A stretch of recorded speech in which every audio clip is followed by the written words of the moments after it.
গতকাল শ্রবণ করেছি যে যারা বৃত্রাসুরের এই মহিমান্বিত লীলা যারা শ্রবণ করবেন তারা সমস্ত পাপ থেকে মুক্ত হতে পারবে এবং বর্ণনা করা হয়েছে কিভাবে তাদের ধন বৃদ্ধি হবে, যশ বিস্তৃত হবে ইত্যাদি ইত্যাদি। যদিও ভাগবতের লীলা শ্রবণ করার এটি উদ্দেশ্য নয়, ভাগবত শ্রবণ করার একমাত্র উদ্দেশ্য হচ্ছে কৃষ্ণের চরণে আসক্তি জন্মানো।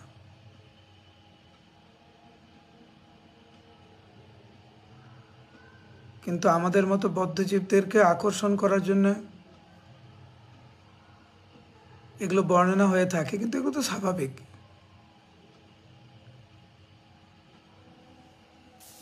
যাই হোক, পরীক্ষিত মহারাজ ইন্দ্র এবং বৃত্তাসুরের লীলা একদম মন দিয়ে শুনেছে।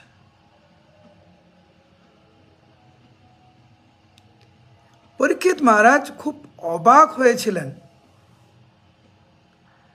যে বৃত্রাসুরের ভগবানের চরণ কমলে এই দৃঢ় ভক্তি লাভ হলো কি করে। আমরা তো অনেক ভক্তকে দেখেছি, অনেক ভক্তের লীলা আমরা শ্রবণ করেছি, কিন্তু বৃত্রাসুরের মতো মহিমান্বিত ভক্ত সত্যিকারের ব্যতিক্রম।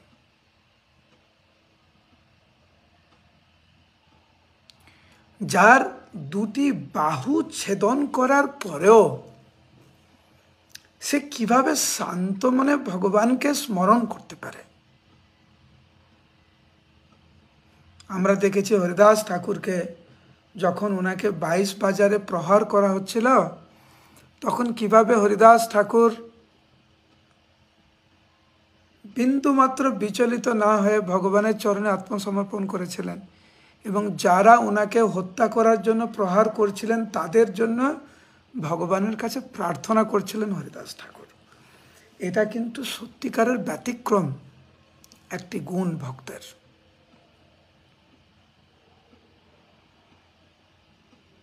সচরাচর আমরা যারা ভক্তি জীবন করার চেষ্টা করছি, আমাদের কিন্তু মন এখনো কীরকম, যে কেউ যদি আমাদের সাথে ভালো ব্যবহার করে, সাধারণত আমরা তাদের সাথে ভালো ব্যবহার করার চেষ্টা করি। কেউ যদি আমাদের সাথে খারাপ ব্যবহার করে, হয় আমরা তাদেরকে এড়িয়ে চলি বা তাদের নিন্দা করি, বা তারা যতটুকু বলছে আমরা তার থেকে বেশি করে বানিয়ে বানিয়ে বলছি। এবং আমার এটা নিজের দেখা যে একজন ভক্ত, আমরা কয়েকজন বসেছিলাম, এটা মায়াপুরের ঘটনা।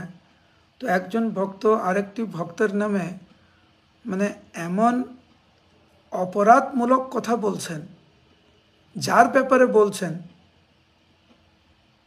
আমার একটু শুনে একটু অবাক লেগেছে। যেহেতু আমি ওনাকে জানতাম, সবার সামনে আমি জিজ্ঞাসা করলাম যে প্রভু, আপনি যে এই কথাগুলি বলছেন, ঠিক আপনি সত্যি যাচাই করে দেখেছেন? যেহেতু আপনি অন্যদের কাছে এই কথাগুলি বলছেন, আপনি কি যাচাই করে বলছেন? ওই ভক্ত তখন বলে, আমি জানি আমি বানিয়ে বানিয়ে বলছি। সোজা কথা একদম বলছে, আমি জানি আমি বানিয়ে বানিয়ে বলছি। তো আমি বললাম, আপনি জেনে শুনে এত অপরাধমূলক কথা আমাদের সামনে এমনভাবে প্রস্তুত করছেন যেমন একটা সত্যি ঘটনা। তো আমরা কেন করছেন এরকম? কারণ ও আমার সম্বন্ধে বানিয়ে বানিয়ে বলেছে, সেই জন্য আমার এখন এই পদক্ষেপ আমরা নিয়েছি, ওনার সম্বন্ধে আরও গুরুতর বিষয় বানিয়ে বানিয়ে আমি অন্য লোকদের কাছে বলবো, যাতে ওর কানেও পৌঁছায় যে বাজারে ছড়িয়ে গেছে উনি এত খারাপ।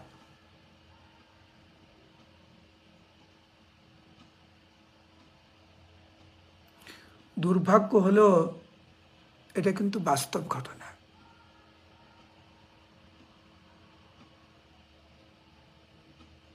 তো যেইখানে অনেক সময় ভক্তদের জীবনে আমরা এগুলো দেখি, অপরদিকে বৃত্রাসুর এত প্রতিবন্ধকতার মধ্যেও ইন্দ্রের প্রতি কোনো ক্ষোভ নেই, শান্ত মনে সে ভগবানকে স্মরণ করতে পারছে। এইটি শ্রবণ করে সত্যিকারের পরীক্ষিত মহারাজ অবাক হয়েছেন, এটা কিভাবে সম্ভব? এটা ওনার প্রশ্ন।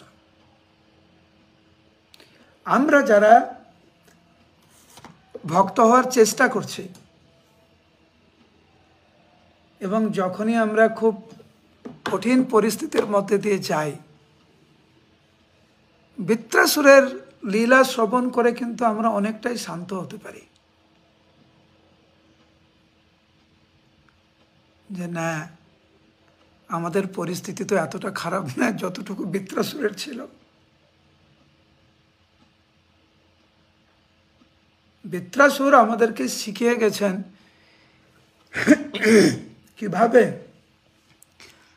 প্রতিকূলতার সময় কিরকম প্রতিক্রিয়া হওয়া উচিত ভক্তের।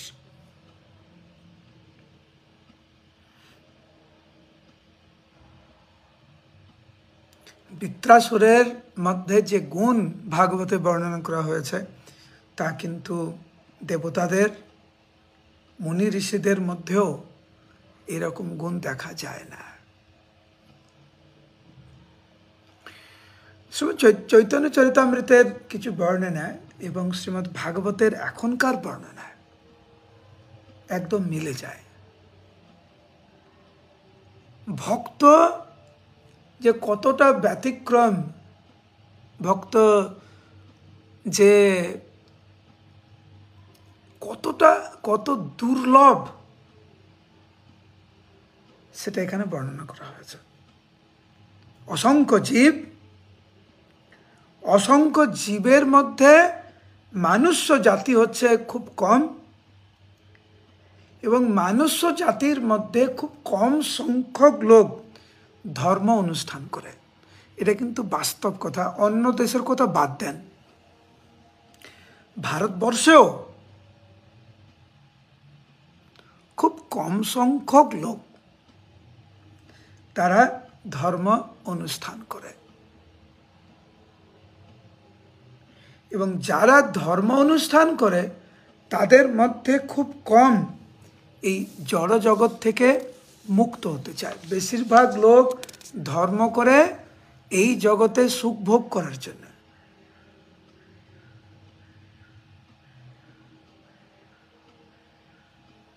স্বর্গে যাওয়ার জন্য, আয়ু বৃদ্ধি করবে, যশ বৃদ্ধি করবে, ঐশ্বর্য বৃদ্ধি করবে, ইত্যাদি ইত্যাদি। কিন্তু জড়বন্ধন থেকে মুক্ত হওয়ার জন্য কয়জন ধর্ম যাচন করে? তাদের মধ্যে থেকে আরো দুর্লভ যারা হচ্ছে এই জড় সম্পর্ক থেকে পূর্ণরূপে মুক্ত হতে চান।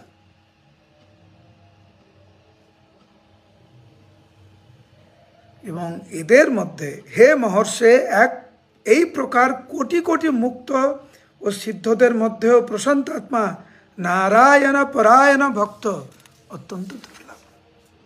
তো এইখানে বৃত্রাসুর যে কত দুর্লভ, কতটা ব্যতিক্রম, তা এখানে বর্ণনা করা হয়েছে।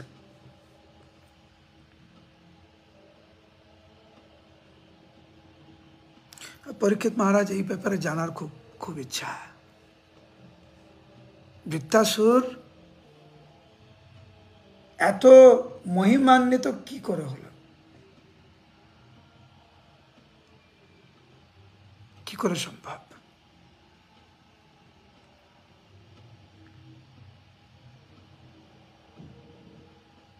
এখন সুত গোস্বামী এই সমস্ত লীলা সৌনকাদি ঋষিদেরকে বলছেন, যা সুত গোস্বামী সুখদেব গোস্বামীর থেকে শুনেছেন।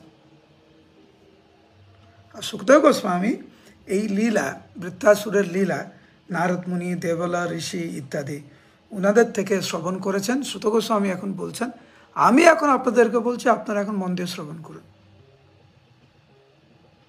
কেউ ঘুমাবেন না, বুঝতে পারছেন? হরে কৃষ্ণ।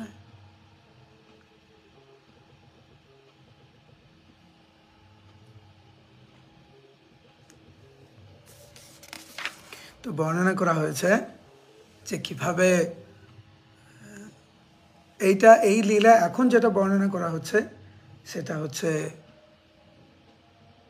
সুখদেব গোস্বামী সরাসরি পরীক্ষিত মহারাজকে বলছেন যে কিভাবে চিত্রকেতু একজন পৃথিবীর সম্রাট ছিলেন এবং কিভাবে তার 1 কোটি পত্নী ছিল। 1 কোটি পত্নী।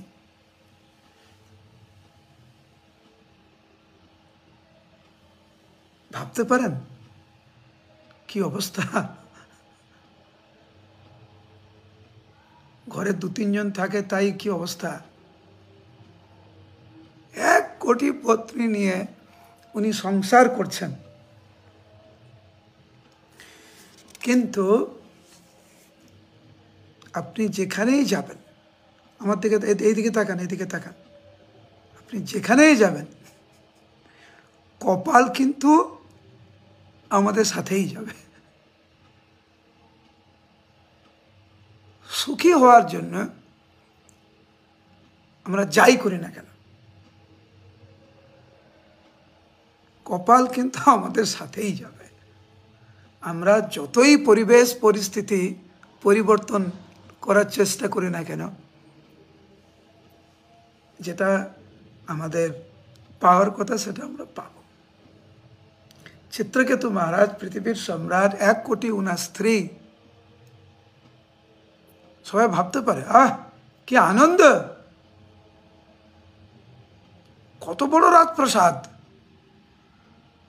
কত সেবিকা, কত সেবক, আনন্দ ফুর্তি করার জন্য কত বড় পরিকাঠামো। কিন্তু ভাগবতে বর্ণনা করা হচ্ছে যে যদিও ওনার 1 কোটি পত্নী ছিল, সকলেই ছিল বন্ধা, আর সেই জন্য ওনার কোনো সন্তান ছিল না। সেই জন্য উনি অনেক দুঃখী ছিলেন। হরে কৃষ্ণ। এইটা শোনার পরে কারোর দুঃখ হচ্ছে? আমার কত দুঃখ। পৃথিবীর সম্রাট, 1 কোটি পত্নী, কিন্তু উনি দুঃখী কেন? পুত্র নেই। বিষয়টা হচ্ছে কোনো না কোনো কারণবশত আমাদের এই দুঃখটা কিন্তু থাকবে। বললাম না, কপাল। তো এইখানে বর্ণনা করা হয়েছে ওনার অনেক দুঃখ। সেই সময় অঙ্গিরা মুনি বিশ্বব্রহ্মাণ্ডে ভ্রমণ করতে করতে উনি চিত্রকেতুর রাজপ্রাসাদে উনি আসলেন এবং চিত্রকেতু মহারাজ অঙ্গিরা মুনিকে খুব সুন্দর করে যত্ন করেছিলেন, শ্রদ্ধা করেছিলেন, আরাধনা করেছিলেন। আরাধনা করার পরে একদম সিংহাসনে মুনিকে বসিয়ে, ব্যাসাসনে বসিয়ে উনি নিজে মাটিতে বসে গেছেন।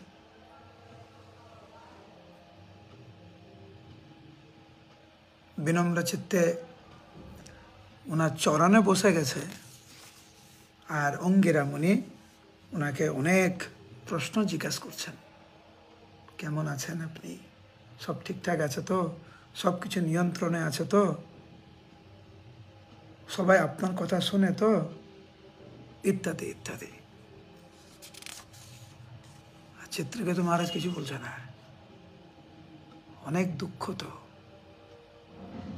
এত কিছু থেকেও ঘরটা খালি খালি লাগছে।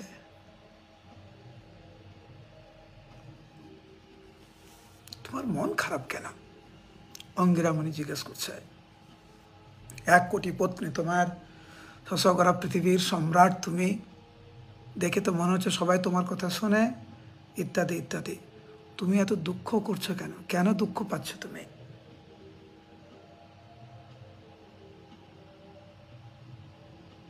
চিত্রকেতু মহারাজ বললেন, গুরুদেব আপনি তো সব জানেন, সব জেনেও আপনি আমাকে জিজ্ঞাসা করছেন কেন আমি দুঃখী। আচ্ছা আমি বলছি কেন আমি দুঃখী। আমার দুঃখের কারণ হচ্ছে আমি অপুত্রক, আমার কোনো সন্তান নেই। সেই জন্য আপনি কৃপা করে এসেছেন, আপনি বলুন কি করে আমি পুত্র পাব। খুব ইন্টারেস্টিং বিষয়টা। অঙ্গিরা মুনির মতো একজন মহান ভক্ত আসলেন গৃহে, আর শশকরা পৃথিবীর সম্রাটের একটি দুঃখ, তার পুত্র নেই, একটি বর চাইছে যে পুত্র দিন। কিভাবে মানব জীবন সফল হবে, কিভাবে মায়ের বন্ধন থেকে মুক্ত হব, কি করে ভগবানের সেবা করব, কিভাবে শাস্ত্র অনুযায়ী আমি আমার দায়িত্ব পালন করব, এর কোনো প্রশ্ন নাই। সরাসরি কথা, আমার একজন পুত্র দরকার।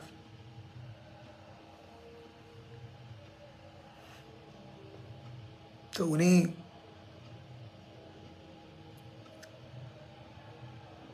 মহাশক্তিশালী ব্যক্তি। তো উনি একটি এক যজ্ঞ করেছিলেন। সেই যজ্ঞের যে পায়েস, সেই পায়েসটি চিত্রকেতু মহারাজের যে 1 কোটি পত্নী, তাদের মধ্যে যিনি ছিলেন শ্রেষ্ঠা, যার নাম হচ্ছে কৃতদ্যুতি, ওনাকে ওই পায়েসটা দেওয়া হলো, পায়েস। আচ্ছা একটু দৃশ্যটি একটু অনুভব করার চেষ্টা করুন। 1 কোটি পত্নী আছেন চিত্রকেতু মহারাজের, ওনাকে বেছে নিতে হচ্ছে একজনকে, তাও আবার সবার সামনে। কিন্তু চিত্রকেতু মহারাজের মন পুত্র পাওয়ার জন্য এতটা উদ্গ্রীব ছিল, উনি এত কিছু চিন্তা করেননি। উনি যখন ভক্ষণ করলেন, কৃতদ্যুতি যখন ভক্ষণ করলেন সে পায়েস, তখন অঙ্গিরা মুনি বললেন যে এখন তুমি একটি পুত্র লাভ করবে যে তোমার হর্ষ এবং শোক উভয়েরই কারণ হবে। প্রথমে কি বলেছে? হর্ষ। প্রথমে বলেছে একটি পুত্র তোমার হবে যে আনন্দের কারণ এবং দুঃখের কারণ। কিন্তু চিত্রকেতু মহারাজ ওই প্রথম শব্দটি শুনে এতটাই আত্মহারা হয়ে গেছিল যে পরেরটি যে দুঃখের কারণ হবে ওইটাতে বেশি প্রাধান্য দেননি। প্রভুপাদ খুব সুন্দর করে উনি বলছেন, রাজা যখন জানতে পারলেন যে তিনি একটি পুত্র সন্তান লাভ করবেন, তখন তিনি আনন্দে উৎফুল্ল হয়েছিলেন। এই মহা আনন্দের ফলে তিনি অঙ্গিরা ঋষির উক্তির প্রকৃত অর্থ বুঝতে পারেননি। তিনি মনে করেছিলেন যে পুত্রের জন্মের ফলে তার অবশ্যই অত্যন্ত আনন্দ হবে, কিন্তু রাজার একমাত্র পুত্র হওয়ার ফলে তার ঐশ্বর্য এবং সৌভাগ্যের গর্বে গর্বিত হয়ে সে হয়তো তার পিতার খুব একটা বাধ্য হবে না। কিন্তু রাজা এই মনে করে প্রসন্ন হয়েছিলেন, পুত্র তো হোক, সে যদি খুব একটা বাধ্য নাও হয় তাতে কিছু যায় আসে না। একটি প্রবাদ আছে, নাই মামার থেকে কানা মামা ভালো। প্রবাদ, এই প্রবাদ উনি এখানে উক্তি দিয়েছেন, তাৎপর্য খুব ইন্টারেস্টিং। অনেক পরিবার দুঃখ করেন, আমাদের পুত্র নাই, কান্নাকাটি করে পুত্র নেই। আবার কিছু গৃহস্থ ভক্ত তারা কান্নাকাটি করে যে যাদের পুত্র বা সন্তান একদম অবাধ্য। আমি একটা বাস্তবিক ঘটনা বলছি, আমাদের ভক্তদেরই জীবনের ঘটনা।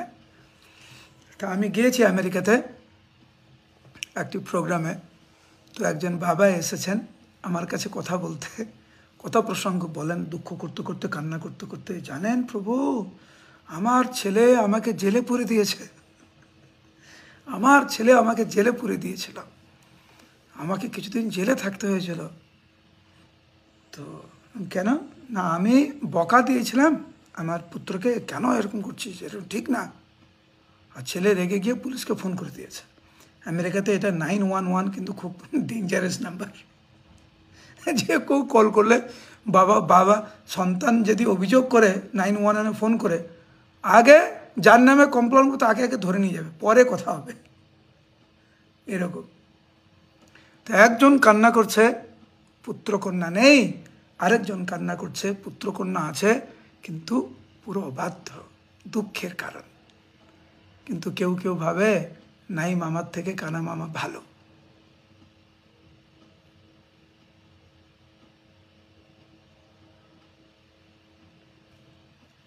পুত্রকন্যা যদি আমাদের থাকে কপালে, আসবে। এইটা নিয়ে অতিরিক্ত চিন্তা, আবার মানে হাজব্যান্ড ওয়াইফ যতটুকু চাপ অনুভব না করে, ওনার আত্মীয় স্বজন এত চাপ দেয় যে টেনশনে অবস্থা খারাপ। যদি পুত্রকন্যা আসার কথা তো আসবে। পিতামাতা যদি পুত্রকন্যা আসে, পিতামাতা চেষ্টা করবে আপ্রাণভাবে তাকে কৃষ্ণ ভক্ত করার জন্য। এটা নিয়ে এত পাগলামি করার কিছু নেই।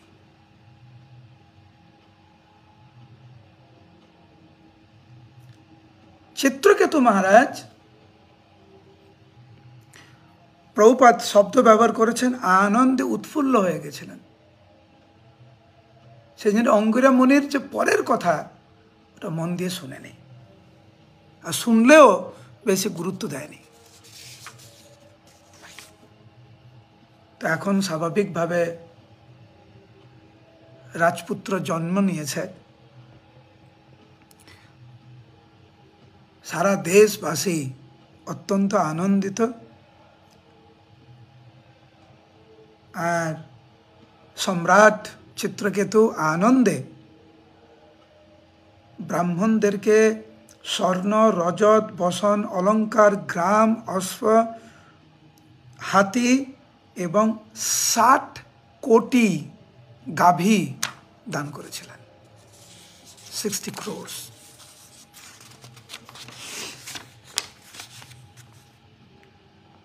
স্বাভাবিকভাবে পুত্রকন্যা ধীরে ধীরে বড় হচ্ছে, তাকে নিয়ে সবাই খুশি। কিন্তু রাজা এত বছর পরে একটি পুত্র পেয়েছে, তো সেই জন্য অন্যান্য পত্নীদেরকে অবজ্ঞা শুরু করেছে, অবজ্ঞা করা, বেশি সময় দিচ্ছে না।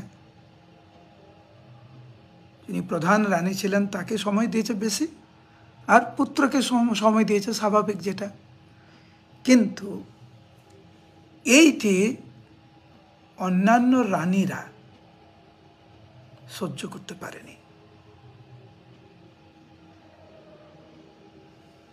এবং তারা হিংসায়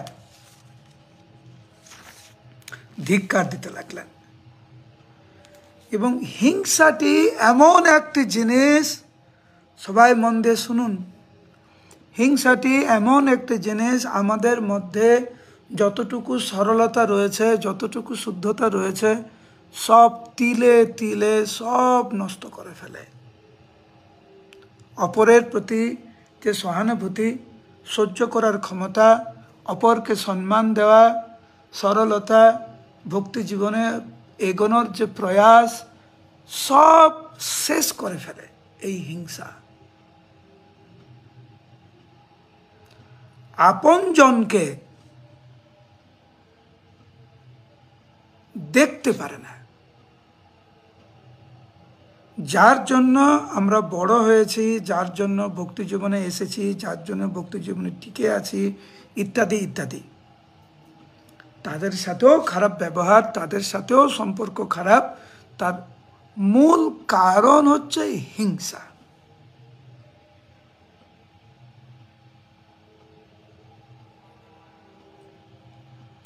এবং হিংসা যে কোন পর্যায়ে যেতে পারে তা লক্ষ লক্ষ পত্নীরা ঐক্যবদ্ধ হয়, সবার হিংসা এক জায়গায়। চিন্তা করুন,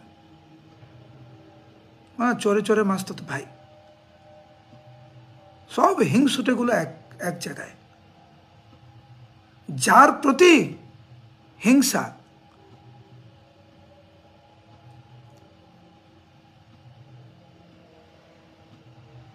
সবার ঐক্যবদ্ধ হিংসা এতটাই প্রবল হলো যে তারা সবার অলক্ষ্যে ঐক্যবদ্ধভাবে প্ল্যানিং করে, পরিকল্পনা করে ছোট্ট শিশুকে বিষ প্রয়োগ করে।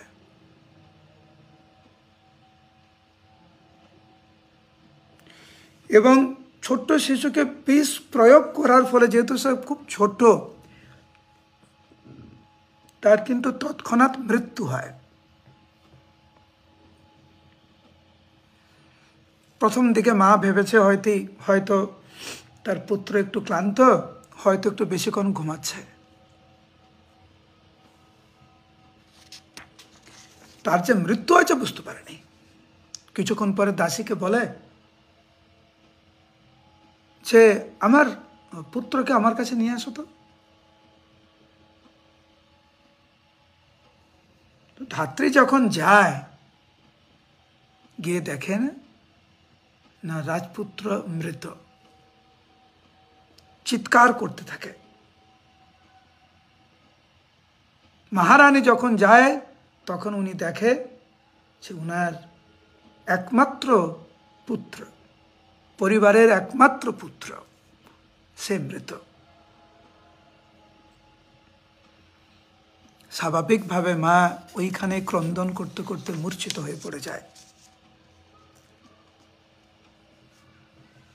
রাজা আসে, কান্নায় ভেঙে পড়ে। যারা বিষ প্রদান করেছিল তারাও কান্নায় ভেঙে পড়ে, উপলব্ধি করেছে, কিন্তু ইটস টু লেট। এখন কান্না করে কি হবে? হিংসার দরুন যে একজন মানুষের চেতনা কতটা অধঃপতন হতে পারে, জ্বলন্ত দৃষ্টান্ত ভাগবতের এই বর্ণনায়।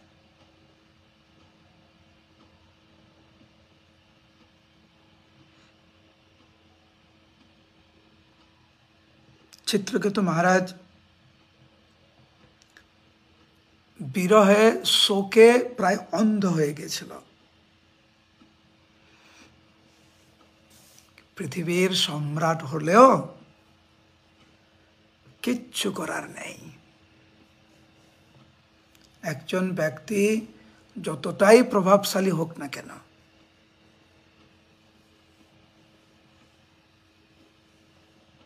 এই মুহূর্তে কিচ্ছু করার নেই। ক্রন্দন ছাড়া কিচ্ছু করার নেই। সে তখন গভীরভাবে দুঃখ করে তার পুত্রকে কথা বলতে লাগলেন, বিধাতাকে দোষ দিতে লাগলেন, ভগবানকে দোষ দিতে লাগলেন।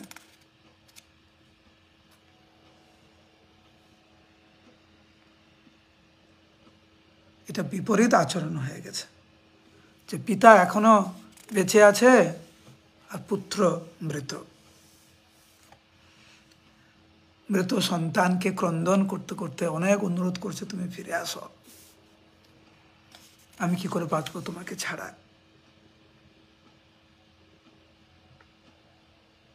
উচ্চস্বরে রোদন করতে লাগলেন মহারাজ চিত্রকেতু, এবং সারা পৃথিবী এই ঘটনা শুনে ক্রন্দন করেছিলেন এবং প্রায় অচেতন হয়ে গিয়েছিল, অচেতন প্রায় সারা পৃথিবী। এই হচ্ছে বিধির বিধান।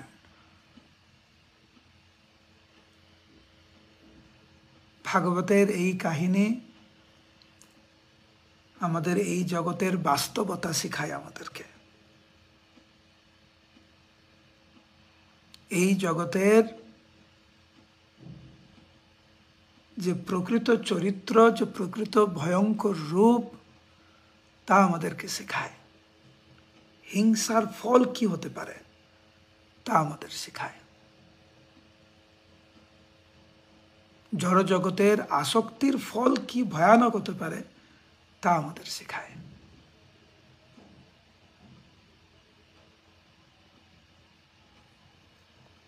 এইটি শ্রীমদ্ ভাগবতের উদ্দেশ্য।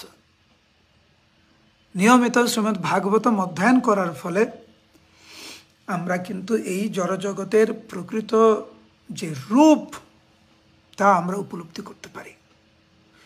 কমপক্ষে ক্ষণিকের জন্য হলেও আজকের এই কাহিনী, এই লীলা শ্রবণ করার ফলে সবাই কিন্তু অল্প সময় হলেও কিন্তু তাদের জীবন নিয়ে ভাববে।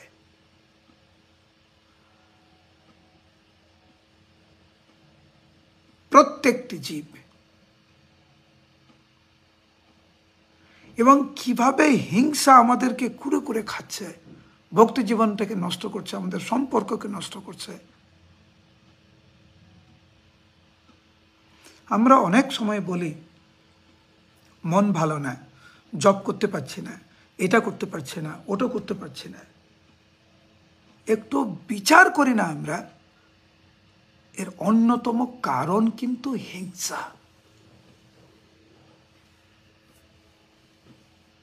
বিশেষ করে ভক্তদের প্রতি যে দেশ, ভক্তদের প্রতি যে হিংসা আমাদের রয়েছে, কখনো স্থূলভাবে কখনো সূক্ষ্মভাবে, এইটি কিন্তু আমাদের অধঃপতনের অন্যতম কারণ।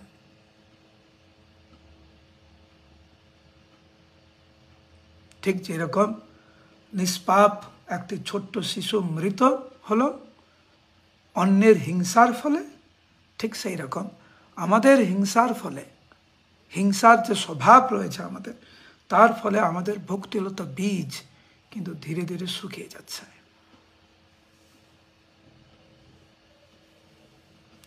হরে কৃষ্ণ কৃষ্ণ কৃষ্ণ হরে হরে, হরে রাম রাম রাম হরে হরে। হরে কৃষ্ণ। আশা করি কালকে আমরা ক্লাস করতে পারবো। হরে কৃষ্ণ।